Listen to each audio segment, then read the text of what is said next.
It's a Spyderco Slysz Bowie. It's a high quality, high end production folding knife. This is a model that's highly valued in the knife community. A lot of people really like it a lot and really make a big deal out of it. It's not the craziest design in the world. It's actually fairly simple in its general design, but in the details of how it was executed in production, it's done extremely well, and that really goes a long way with a lot of people. That seems to be a really big deal, and the details are good. It is a model that's done very well. I picked it up as a general carry knife. I mean, that was my interest in it. That's why I wanted it. The steel on it is CTS XHP, so it's not the highest performing super steel in the world, although for a general carry knife it should have pretty good toughness. Edge holding can vary depending upon heat treat and how it's sharpened. I haven't found it to be the best performer in the world yet with a very coarse finish on it. And I got the knife and I originally was going to polish it, and I decided at the last minute to go ahead and put a coarse finish on the edge and carry it that way, and I've carried it and I've used it that way. It's not bad with edge holding, but it's not, it's not not S110V or S90V. It's not going to be on the level of those steels. But like I said, as a general carry knife, the toughness of it should be pretty good, given that it's a powder metallurgy steel.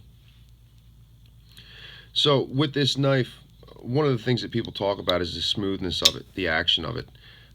I had heard in getting it and posting that I had gotten it, that if you polish the washers, it gets even smoother. And this is a very smooth knife anyway. So I wouldn't normally take a knife apart, but I went ahead and I took this knife apart and I broke it down. It wasn't very dirty inside. I really didn't have a lot of reason from that aspect to do it, but I wanted to get at those washers and I wanted to polish them and just see what kind of difference I could make. In doing the washers, I started with a 5,000 grit sandpaper, using it wet. I worked with that not for very long. I mean, I was moving pretty quickly on it, and then I moved on to a 1 micron diamond spray on leather and a 1/4 micron diamond spray on leather, and just worked with those for a short period of time. I wasn't being crazy about polishing the washers. I was just bringing them up a bit, but I did begin to get a nice polish on them. Put the knife back together, blade centered fine, that was no problem. The action did come up on it. It's not falling freely, but there is a difference that I can feel in the action on the knife. So after that, I wanted to resharpen this blade. It had been carried, it had been used, it was due to be resharpened, and I wanted to go a different way with it this time. Something that I've noticed lately, relative to using the shaft and stones, was that some steels readily take a polish and some don't. I found that HAP 40, given relatively the same amount of work on the stones, I found that HAP 40 was kind of cloudy. M4 didn't seem to take a polish at all, and yet I found that if I use the stones on ZDP 189, I got a high polish very easily. Now, I'm not saying what can and can't be done with these stones. I'm talking about, given a relative amount of work, what happens with the polish. I mean, relatively same amount of work from one knife to the next. What kind of polish is produced on the steel? And like I said, I found a shocking difference with ZDP from, say, M4. So I started to question why.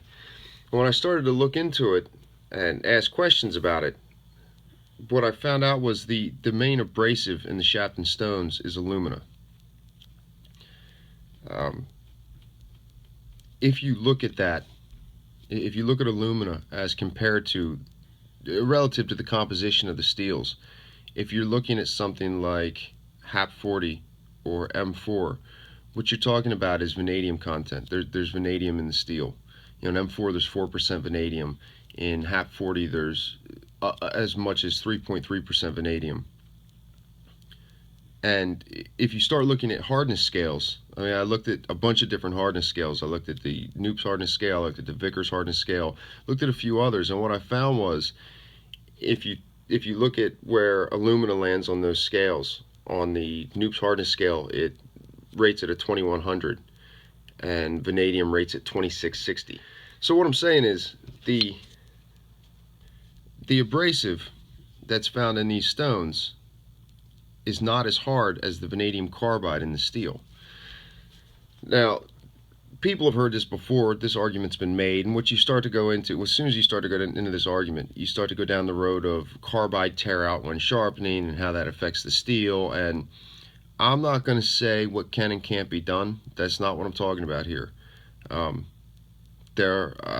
seen 100 pictures of 100 different knives that guys use stones with similar abrasives, and they brought to a high polish, and it was steels that were high in vanadium. So I'm not talking about that. What I'm questioning is, for my purposes, is catering your sharpening to the steel. And I mean, you cater to the knife some depending upon the use of the knife. You're not going to take a $10 machete and put a mirror polish on it. Nobody's going to go to that kind of trouble. It's a hard use tool. But to some extent, if you're looking at the composition of the steel, if you want to build your sharpening, decide your sharpening methods, decide the stones you're using with consideration to the content of the steel, that seems to make sense. It seems to be logical.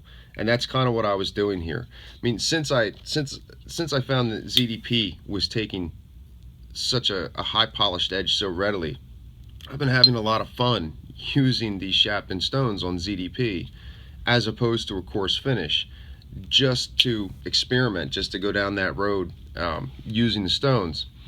So when I looked at sharpening XHP, sharpening the Bowie and XHP, you've got to, again, I'm looking at the composition, and it's 1.6 carbon, 16% chromium, very, very low vanadium. I mean, 0.45%, so not even 1% vanadium. 0.8 moly, 0.5 manganese. So fine, a few other things in there. So I was looking at this and thinking to myself, why not mirror polish it? I mean, I figured that would probably look good on this blade anyway. I thought I would probably like the look of that. So that's what I decided to do, starting with the Shaptons, starting with the 500 grit, working with that, being careful about, because I mean, with the 500 grit, you're removing the scratch pattern that was previously set from diamond stones. I mean, that's what I was doing. You want to be careful with the size of the bevel that you're establishing on the knife.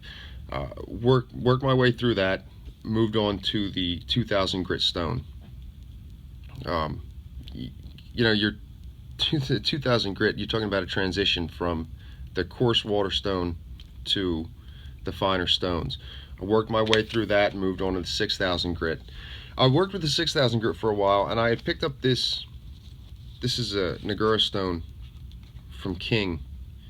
It's supposed to be 8000 grit, and I wanted to see.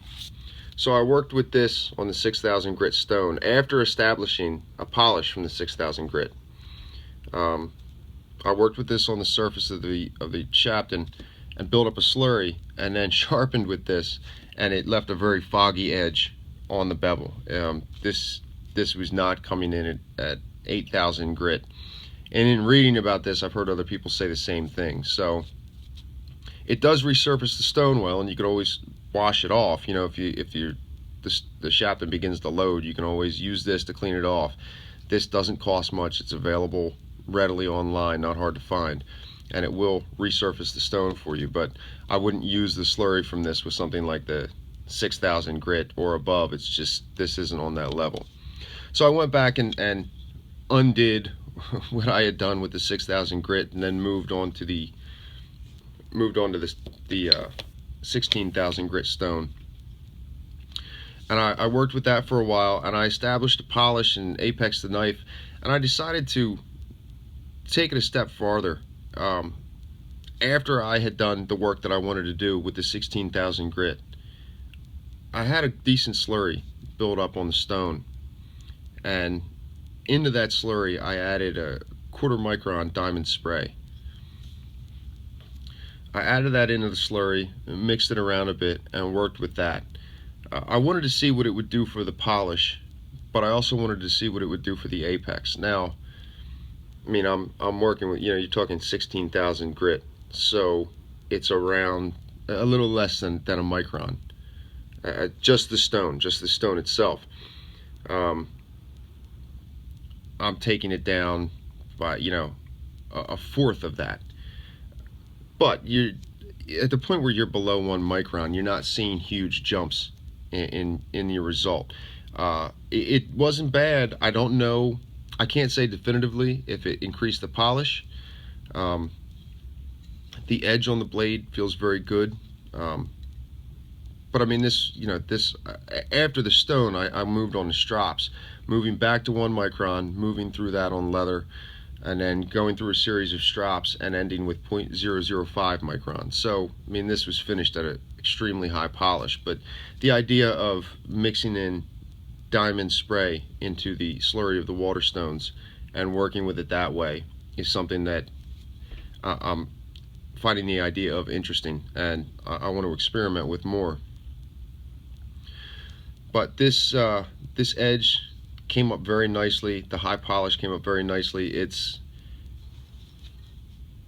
I wanted to give it a bit of a convex, nothing too heavy, but I did. I mean, that was kind of in the plan, was to slightly convex the edge bevel, and I think I did that.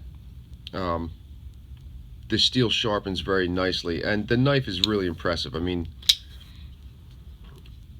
this is a folding knife that the steel is acceptable on it, given that it's general use. It's a general use knife.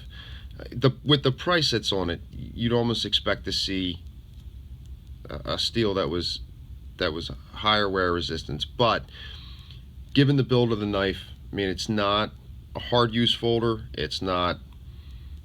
I wouldn't call it a high performance slicer. It's really an extremely well made everyday carry knife. Really, the details of this knife were done right. They really paid attention, and they really got it right, and that's where a lot of the price comes from on it. So given that idea, given that intended use of the knife, I think that the steel was a fine option for it. And the knife is really impressive, and I'm really happy with it.